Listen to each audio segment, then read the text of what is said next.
और यूपी की 2 विधान परिषद सीटों पर वैसे तो भाजपा की जीत तय है। सपा प्रत्याशी के पर्चा भरने के बाद 2 सीटों पर सपा और भाजपा की भिड़ंत होने वाली। आज विधान परिषद उपचुनाव के नामांकन के आखिरी दिन भाजपा ने निर्मला पासवान और धर्मेंद्र सेंथवार के नामांकन में शक्ति प्रदर्शन किया, लेकिन समाजवादी पार्टी की प्रत्याशी के नामांकन के दौरान अखिलेश यादव उनकी हौसला अफजाई के लिए नहीं पहुंचे।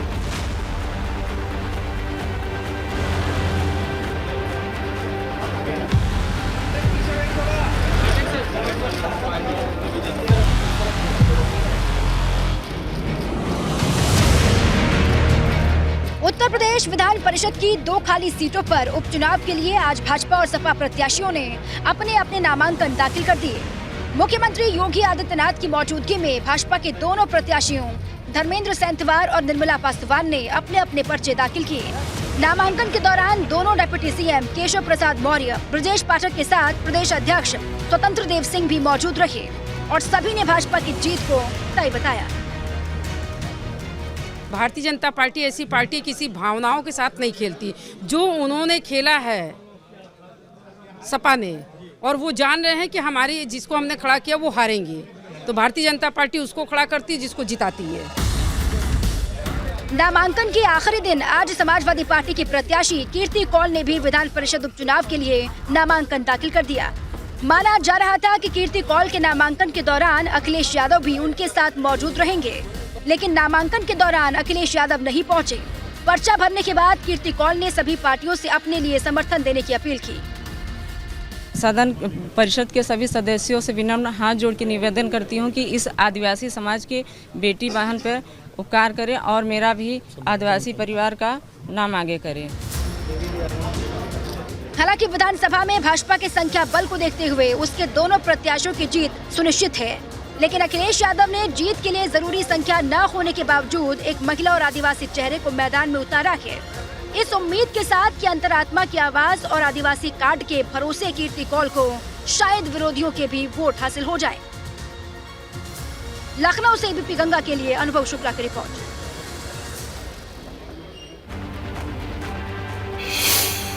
और चलिए इस पर ज्यादा जानकारी लेंगे। अनुभव मेरे सहयोगी जुड़ चुके हैं लाइव इस वक्त लखनऊ से। अनुभव, क्योंकि आज हौसला अफजाई करने के लिए सीएम तो पहुंचे भाजपा उम्मीदवारों के लिए, लेकिन समाजवादी पार्टी की तरफ से अखिलेश नहीं पहुंचे, क्या वजह इसकी आ रही है सामने? देखिए, बिल्कुल आज ये जो 2 सीटें हैं उस पर उपचुनाव 11 तारीख को होना है और नामांकन का आज आखिरी दिन था। तो बीजेपी ने तो अपने 2 कैंडिडेट उतारे हैं। एक धर्मेंद्र सिंह सेंथवार हैं जो क्षेत्रीय अध्यक्ष हैं गोरखपुर क्षेत्र के, और निर्मला पासवान पार्टी की लीडर हैं, विधानसभा का भी चुनाव लड़ चुके हैं, उनको उम्मीदवार बनाया है। लेकिन समाजवादी पार्टी ने रविवार को एक नाम घोषित किया कीर्ति कौल का, जो आदिवासी समाज से आती है। अब माना यही जा रहा है कि एक मैसेज जो गया द्रौपदी मुर्मू का जब विरोध किया समाजवादी पार्टी ने कि आदिवासी विरोधी पार्टी है, और ऐसे में जब 2024 के लोकसभा चुनाव है तो कहीं ये मैसेज जाए ना। उत्तर प्रदेश में देखिए 2 सीटें जो है वो शेड्यूल्ड ट्राइब्स के लिए रिजर्व है, और कीर्ति कौल भी उसी इलाके से आती है जहाँ ये सीटें रिजर्व है। तो वहाँ उनके नामांकन में अगर आप देखिए तो अखिलेश यादव नहीं पहुँचे। पार्टी की ओर से अगर कहें तो प्रदेश अध्यक्ष नरेश उत्तम पटेल पहुँचे थे, मुख्य सचिव तक मनोज पांडे पहुँचे थे और कुछ विधायक पहुँचे थे। जबकि बीजेपी की ओर से आप देखिए दोनों उम्मीदवार पहले पार्टी कार्यालय पहुँचे, वहाँ पर प्रदेश अध्यक्ष आए, उनका स्वागत किया, फिर वहाँ से पैदल गए विधानसभा। हमारे पीछे जो आप विधानसभा देख रहे हैं यहीं पर टंडन हॉल है, यहाँ लोग गए, मुख्यमंत्री आए, वहाँ पर दोनों डिप्टी सीएम आए, सरकार के कई मंत्री आए। तो बीजेपी अगर हम कहें तो पूरा एक जोर शोर तरीके से उसने आज अपने दोनों उम्मीदवारों का नामांकन कराया। पहले ये चर्चा थी कि अखिलेश यादव भी आएंगे नामांकन के लिए, क्योंकि उस वक्त वो पार्टी कार्यालय में ही मौजूद थे। लेकिन जब नामांकन के लिए कीर्ति कौल वहाँ पहुँच गई तब उनके साथ केवल मनोज पांडे हमें नजर आए और नरेश उत्तम पटेल ही नजर आए, अतुल प्रधान भी नजर आए, कुछ और भी जो विधायक हैं वो भी, संग्राम यादव भी नजर आए, लेकिन अखिलेश यादव नहीं पहुँचे। और बीजेपी को देखिए यहाँ से मौका मिल गया। खुद डिप्टी सीएम केशव प्रसाद मौर्य से हमने बात की तो उन्होंने साफ तौर पर कहा कि देखिए अखिलेश यादव नामांकन में नहीं आए।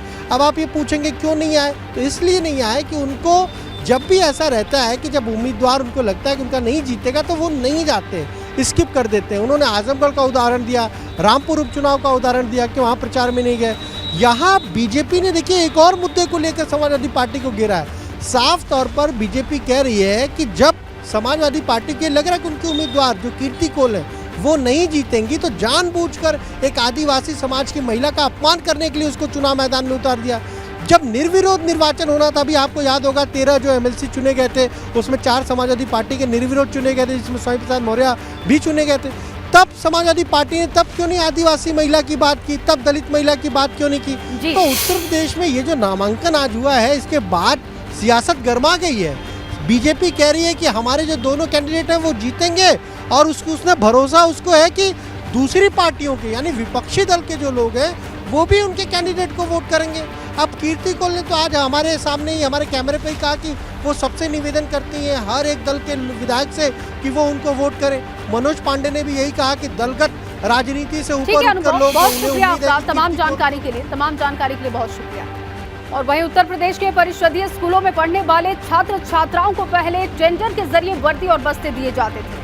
टेंडर की लंबी प्रक्रिया से बच्चों को यूनिफॉर्म बांटने में न सिर्फ देरी होती थी बल्कि इसमें गड़बड़ी और घोटाले की भी आशंका बनी रहती थी। और इसी से निजात दिलाने के लिए आज मुख्यमंत्री योगी आदित्यनाथ ने बच्चों के यूनिफॉर्म की रकम सीधे उनके अभिभावकों के खातों में ट्रांसफर की।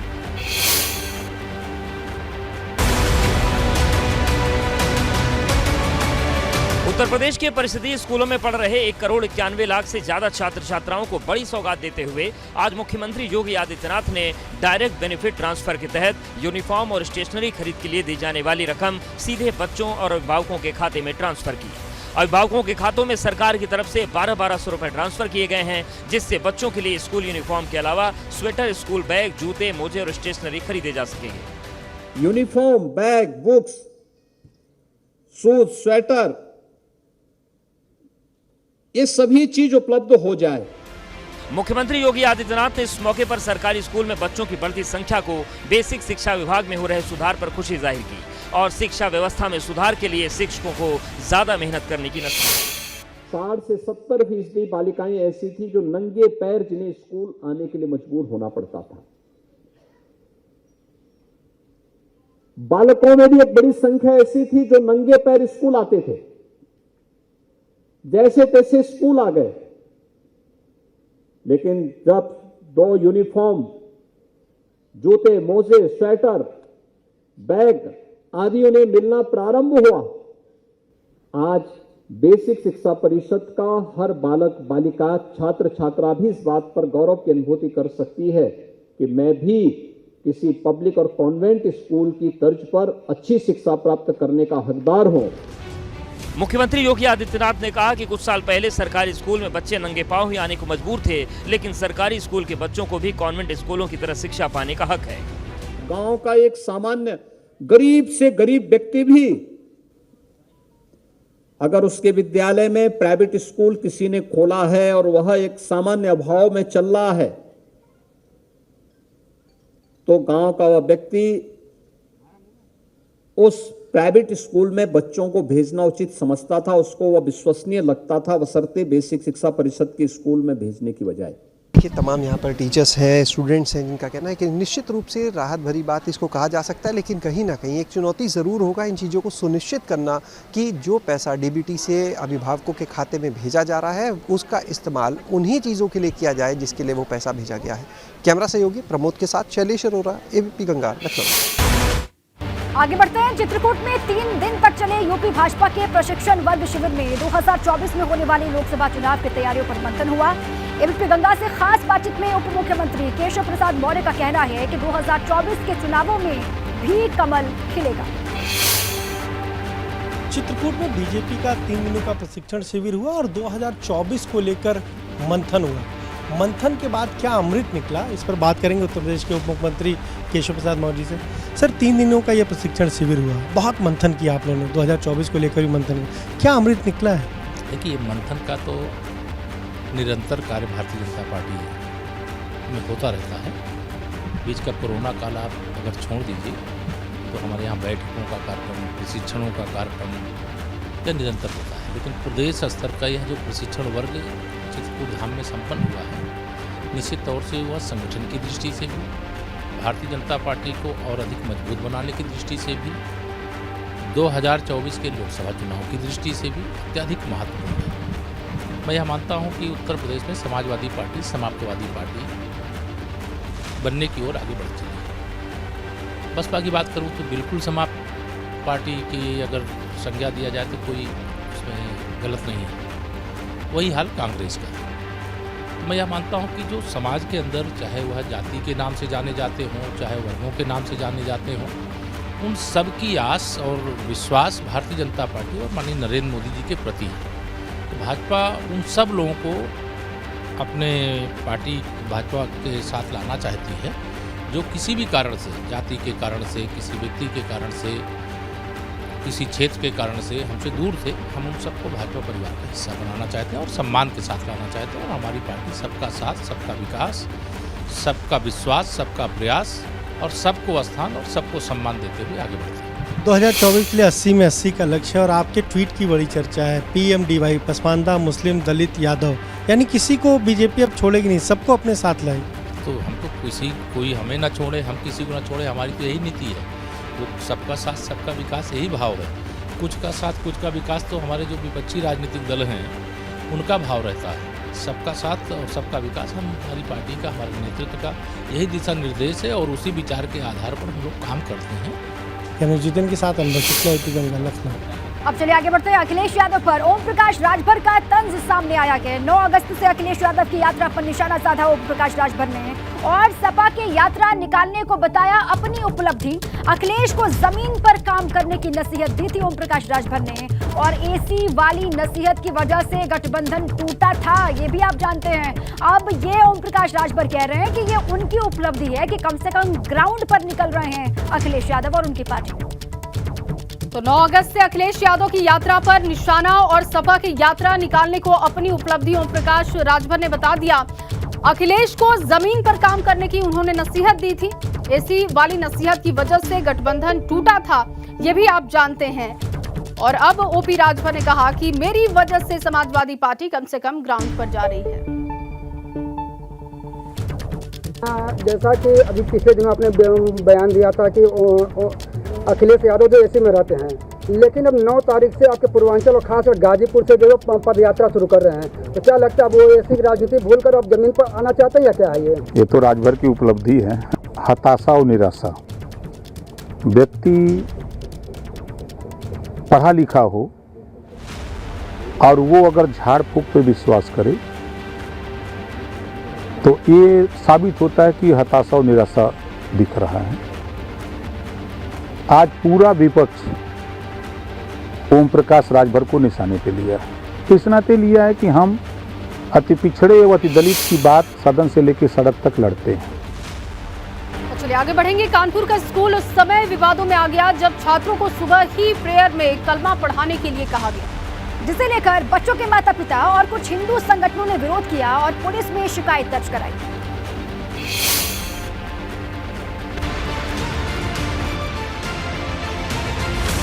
कानपुर देहात में आज उस वक्त हंगामा मच गया जब कुछ बच्चों के माता पिता और बजरंग दल के कार्यकर्ता स्कूल पहुंच गए।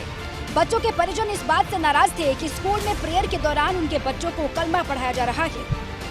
चाहे ये रहे कि आप या तो स्कूल बंद करवा दीजिए या फिर ये कलमा बंद करवा दीजिए। यहाँ पे हिंदू इलाके में कलमा नहीं चल सकता है। हालांकि स्कूल की तरफ से बच्चों को दी गई डायरी में कलमा के साथ साथ गायत्री मंत्र के अलावा बाकी धर्मों की प्रार्थनाएं छपी हुई हैं। लेकिन बच्चों को धर्म विशेष की प्रार्थना सिखाए जाने से नाराज परिजनों की शिकायत पर मौके पर पुलिस पहुंच गई। इस मामले में स्कूल प्रशासन ने सफाई दी है कि बच्चों को कई साल से सभी धर्मों की प्रार्थनाएं सिखाई जा रही हैं। हालांकि परिजनों की शिकायत पर फिलहाल प्रार्थना रुकवा दी गई है। हम स्कूल में मॉर्निंग में जैसे हमारी नॉर्मल प्रेयर्स होती है, हम प्रेयर्स कराते हैं। इसमें हमारे चारों धर्म, हमारा संविधान हमको इजाज़त देता है इस चीज़ का।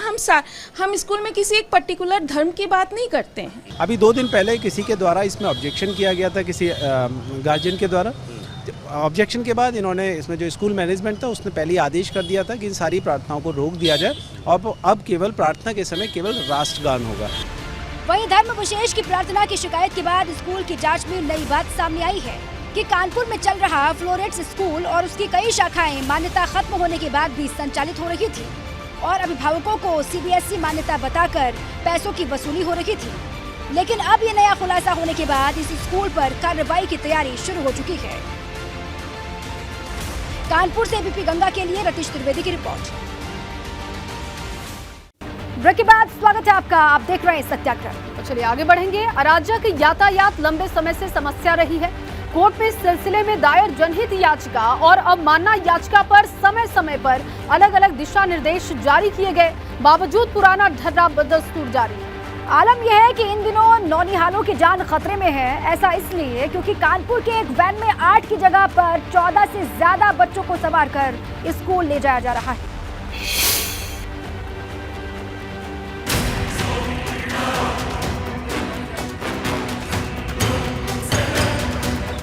8 सीट 14 बच्चे। स्कूल प्रशासन को चिंता नहीं, यातायात पुलिस को कोई खबर नहीं। पीछे के सीट पर 6 बच्चे, बीच की सीट पर 6 बच्चे और आगे की सीट पर ड्राइवर समेत 3 लोग। 8 लोगों की जगह वाले इस वैन में इस समय कुल 15 लोग सवार हैं। सवाल है क्यों?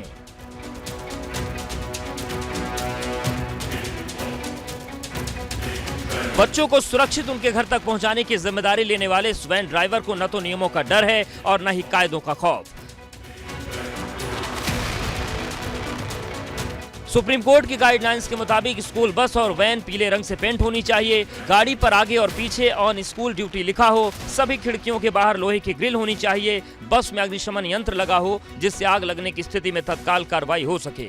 स्कूल बस के पीछे स्कूल का नाम और फोन नंबर लिखा होना चाहिए। दरवाजे में ताला लगा हो और सीटों के बीच पर्याप्त जगह होनी चाहिए जिससे बच्चे आराम से बैठ सकें।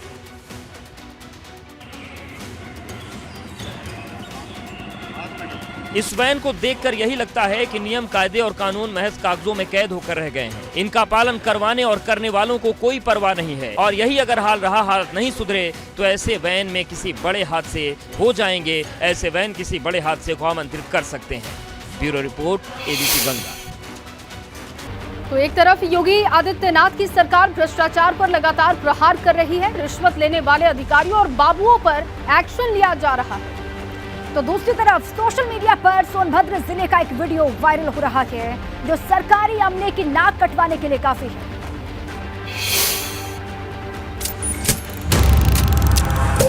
तो हाँ कुछ ताल लिखाएगा ना, कुछ दर जगह मका पानी करोगे तो पिता का तो यहाँ। वीडियो में कुर्सी गर्म कर रहे इन साहब के इरादे और मकसद तो आप समझ ही गए होंगे। ऐसा है 100 रुपया में। ये साहब जो मांग रहे हैं, जिस चीज को अपने पॉकेट का सामान समझकर मांग रहे हैं, उसे भी देख लीजिए। समझे नहीं, 200 रुपया देवे हम क्यों क्या रियाज कराए वाला साहब की एक मांग पर सामने वाले ने जेब ढीली कर दी। मरता क्या न करता, काम भी तो करवाना है ना। 4 भाई है ना, सबसे 1000 रुपया दे। तो ठीक बोले तो ताल लिखाएगा ना। वायरल वीडियो में हम जिस साहब की बात कर रहे हैं वो सोनभद्र जिले के दुद्धी के भबनी थाना क्षेत्र के असनहर गांव में तैनात लेखपाल अशोक कुमार, जिन पर काम करवाने के नाम पर सरेआम रिश्वत मांगने के आरोप हैं। लेखपाल साहब के हाथ में पैसे आने के बाद इनके चेहरे की रौनक ही बढ़ गई। बढ़नी ही है, ये रिश्वत तो ले ही रहे हैं, धमकी भी दे रहे हैं। सुनिए इनको। और गणेश जो 4 भाई है ना, सबसे 1000 रुपया दे। तो ठीक बोले ऐसा है ना।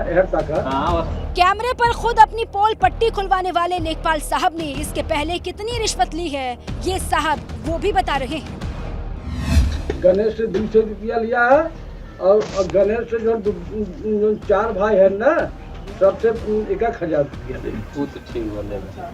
अब ये भी जान लीजिए इनके ऐसे खुलेआम रिश्वत लेने की वजह क्या है। हम रिटायरमेंट पर है, 4-6 महीना के 4 महीना का मेहमान है। इसके बाद अपने घर हम चले जाएंगे। तो कम से कम आप लोगों का हिला मिला है।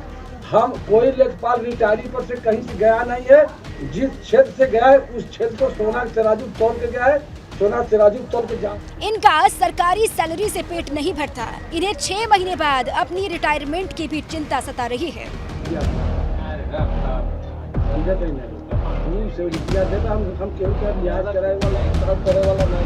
अब लेखपाल साहब के रिश्वत लेने का वीडियो सोशल मीडिया पर वायरल हो रहा है। 4 भाई है ना, सबसे। Bureau report, ABP Ganga. प्रधानमंत्री मोदी रेडियो पर मन की बात कार्यक्रम करते हैं, ये आप जानते हैं, जिसमें वो देश विदेश से जुड़ी कई समस्याओं पर चर्चा करते हैं। और इस बार प्रधानमंत्री को एक छात्रा ने अपने मन की बात बताई है, एक भावुक चिट्ठी लिखी है।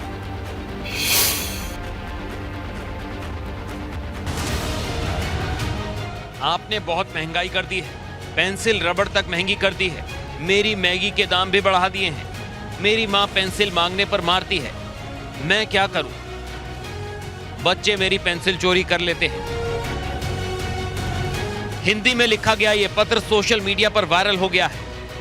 प्रधानमंत्री को यह खत कन्नौज जिले के छिबरामऊ की कृति ने लिखा है, जिसमें बड़ी ही मासूमियत से अपनी परेशानी लिखकर महंगाई बढ़ने पर प्रधानमंत्री मोदी से शिकायत की है, जो अब चर्चा का विषय बन गया है। मैंने ये लिखा कि पेंसिल और रबड़ और शार्पनर और मेरी प्यारी प्यारी मैगी इतनी महंगी क्यों हो गई है। कल या फिर परसों में मैगी लेने गई तो 5 रुपए की मैगी उसने 6 रुपए की दी। प्रीति की मां ने एबीपी गंगा को बताया कि उनकी बेटी ने यह लेटर स्वेच्छा से लिखा है और पीएम को संबोधित भी किया है। इतना ही नहीं, प्रीति ने अपने पापा पर दबाव बनाकर ये चिट्ठी डाक के माध्यम से प्रधानमंत्री को भिजवा दी है। सरकार अक्सर बेटियों को पढ़ाने की बात करती है, लेकिन इतनी महंगाई में बेटियों को पढ़ाना भी एक बड़ी चुनौती है। Bureau report, ABP Ganga. और उधर अलीगढ़ मुस्लिम विश्वविद्यालय में पाकिस्तान और इजिप्ट के 2 लेखकों की किताबों को सिलेबस से हटा दिया गया है। ये किताबें इस्लामिक स्टडीज विभाग के पाठ्यक्रम में शामिल थी। दरअसल देश के कई शिक्षाविदों ने प्रधानमंत्री मोदी को पत्र लिखा था, जिसके बाद एएमयू प्रशासन ने यह फैसला लिया है।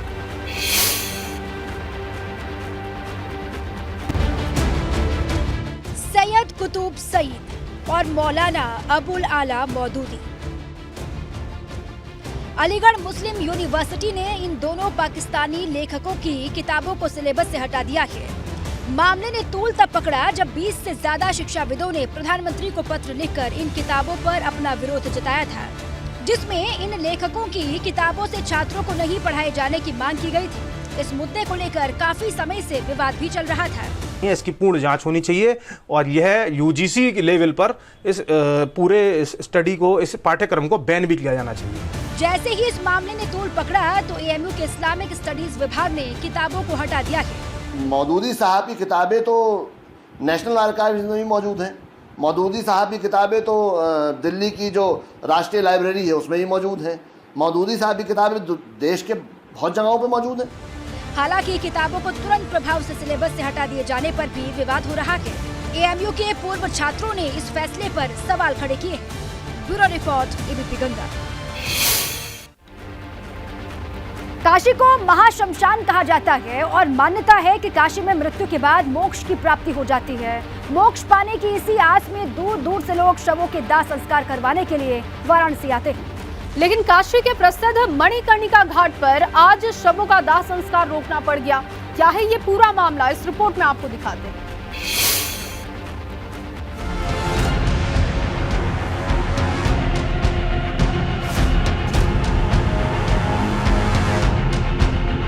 मोक्ष की आस में गंगा किनारे मणिकर्णिका घाट पर वाराणसी और आसपास के जिलों से रोजाना सैकड़ों शव लाए जाते हैं,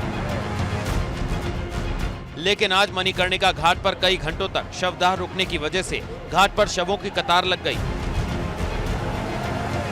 डोम राजा परिवार का आरोप है कि मणिकर्णिका घाट पर लकड़ी व्यवसायी जमीन पर कब्जा कर रहे हैं और शवदाह का संचालन करने वाले डोम राजा परिवार और उनके कर्मचारियों से बदसलूकी करते हैं, जिसकी शिकायत अब वाराणसी जिला प्रशासन से की गई है। सावन के सोमवार की वजह से आज सुरक्षा व्यवस्था में लगी पुलिस ने दोनों पक्षों के बीच मामला सुलझाने के लिए 24 घंटे का समय देकर मणिकर्णिका घाट पर दोबारा शवों का दाह संस्कार शुरू करवाया, लेकिन स्थानीय लोग आपसी विवाद के चलते दूर दराज से शवदाह के लिए आने वाले लोगों को हो रही परेशानी से नाराज हैं।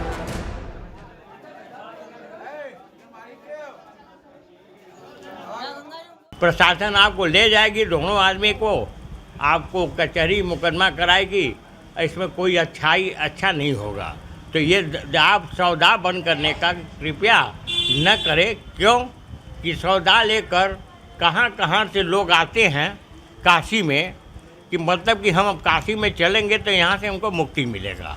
फिलहाल प्रशासन के दखल के बाद मणिकर्णिका घाट पर शवों का दाह संस्कार जारी है, लेकिन डोम राजा परिवार ने चेतावनी दी है कि घाट पर लकड़ी व्यवसायियों की दबंगई पर अंकुश नहीं लगाया गया तो मंगलवार से शवदाह पर पूरी तरह रोक लगा दी जाएगी। Bureau report, ABP Ganga. और यूपी के कई जिलों में एक तरफ उफनती नदियों के बाढ़ से लोग बेहाल हैं, लेकिन अब नदियों से घड़ियाल भी निकलने लगे। ऐसा ही कुछ सीतापुर में हो रहा है, जहां पिछले कई दिनों से नदी के पानी के साथ साथ घड़ियालों ने लोगों की नींद उड़ा रखी।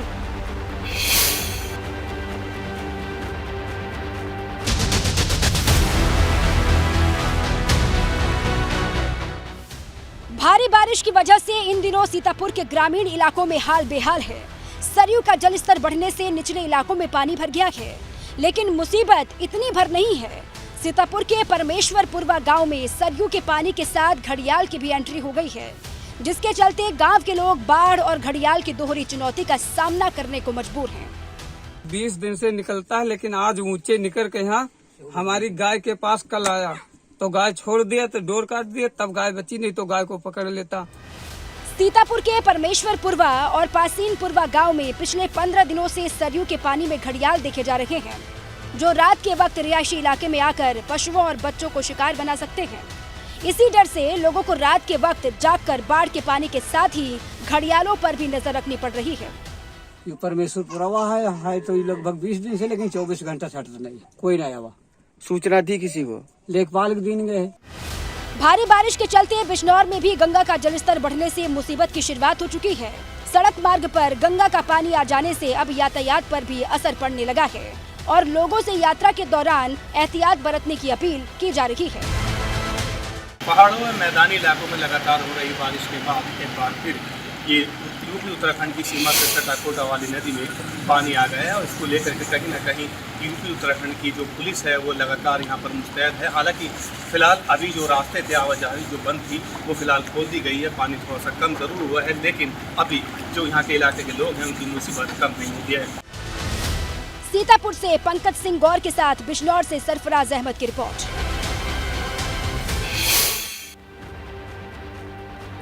सावन के तीसरे सोमवार पर भगवान भोलेनाथ के भक्त बाबा का दर्शन करके पूरे जोश और खरोश से वापस आ रहे हैं, और जहां कई भक्त दुखद हादसे के शिकार हो गए। गलत किया है उनको दंड मिलेगा, चाहे पूरी रैली बंद करानी पड़ जाए, आप उसकी चिंता मत करो, जिसके लिए हम हैं। भाजपा विधायक डॉक्टर MP आर्य का ये बयान कांवड़ियों पर पत्थरबाजी के दावे के बाद आया है।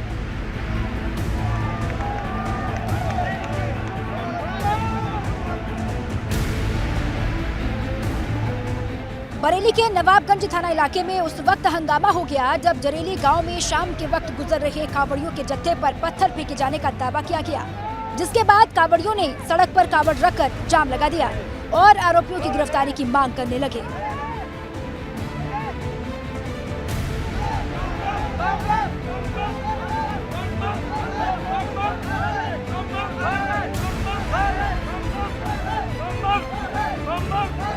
पत्थर घर में से आया है, जो तो नहीं पता किसने फेंका। आप निकल के जा रहे थे? हाँ, हम जा रहे थे, हमें तो नहीं पता किसने फेंका था। क्या चाह रहे हैं आप? हैं? क्या मांग? कार्रवाई चाह रहे हैं, हम गिरफ्तार हों। कांवड़ियों पर पथराव के बाद जाम लगाने की सूचना पर पुलिस बल मौके पर पहुंच तो गया, लेकिन मौके पर पहुंचकर उनके हाथ पांव फूल गए, जिसके बाद कांवड़ियों को समझाने खुद विधायक को आना पड़ा, जिनके आश्वासन के बाद कांवड़िये सड़क से हटे।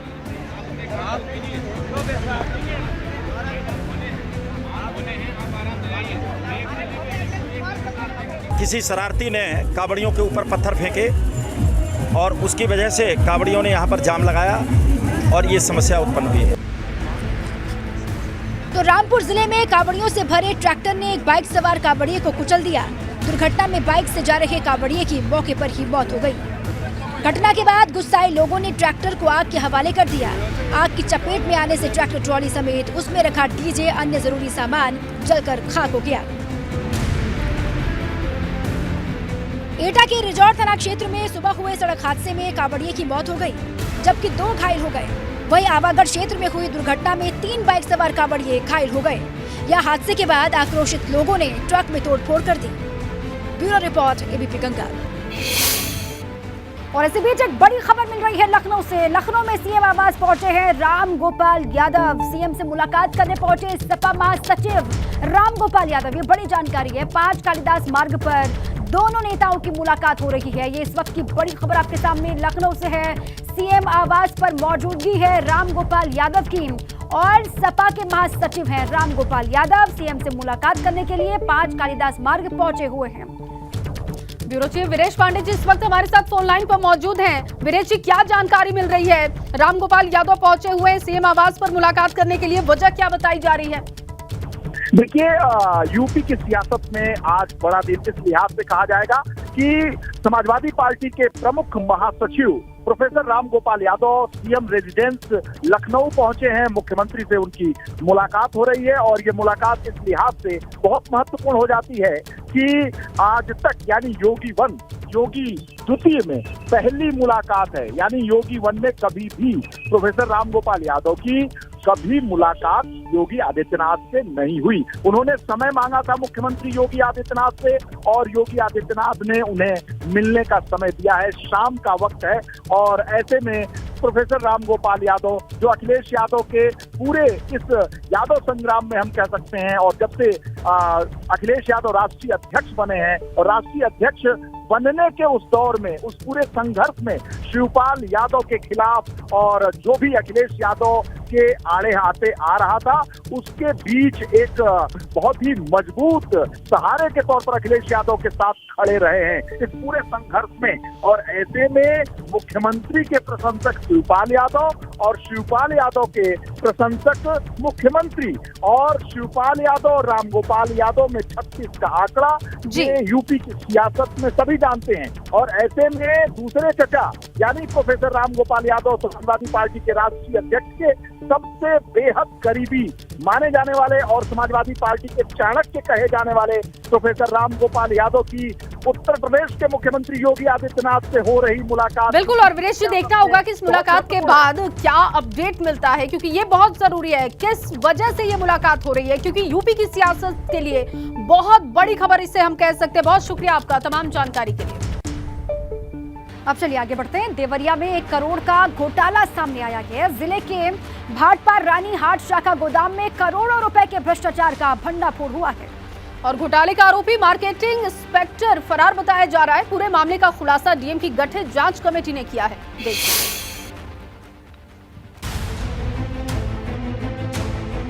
देवरिया में 1 करोड़ का घोटाला, 5000 क्विंटल अनाज गायब। देवरिया के भाटपार रानी हाट शाखा गोदाम में एक बड़े खाद्यान्न घोटाले का खुलासा हुआ है, जिसकी कीमत करीब 1 करोड़ रुपए आकी गई है। इसका पर्दाफाश 4 सदस्यीय टीम की जांच पड़ताल के बाद हुआ। 28 जुलाई को संयुक्त खाद्य आयुक्त ने सरकारी गोदाम का निरीक्षण किया था, जिसमें उन्होंने शंका जाहिर की थी कि गोदाम में खाद्यान्न कम है। स्टॉक रजिस्टर के मुताबिक 10,000 बोरी खाद्यान्न गोदाम में नहीं मिली। स्टॉक रजिस्टर में 16,176 बोरी दर्ज था। वहीं मौके पर 5,955 बोरी ही मिली। इसके बाद जिलाधिकारी ने मामले का संज्ञान लेते हुए जांच कमेटी बिठा दी। 3 दिनों तक बोरों की गिनती कराई गई, जिसके बाद घोटाले का पता चला। उस टीम के सत्यापन में ये पाया गया कि जो वहाँ के प्रभारी थे उन्होंने करीब मौके पर 10,000 बोरे मौके पर कम है, जो करीब 5,000 क्विंटल खाद्यान्न होता है। इसका संज्ञान लेकर हम लोगों ने 3/7 में और अन्य धाराओं में उनके जो राहुल सिंह हैं जो मार्केटिंग इंस्पेक्टर, उनके विरुद्ध मुकदमा लिखाया गया। भाटपार रानी गोदाम का सत्यापन कराने पर ही 10,000 बोरी यानी कि खाद्यान्न शॉर्ट होने का पता चला। मामले में मार्केटिंग अफसर के खिलाफ मुकदमा दर्ज करा दिया गया है। Bureau report, ABP Ganga.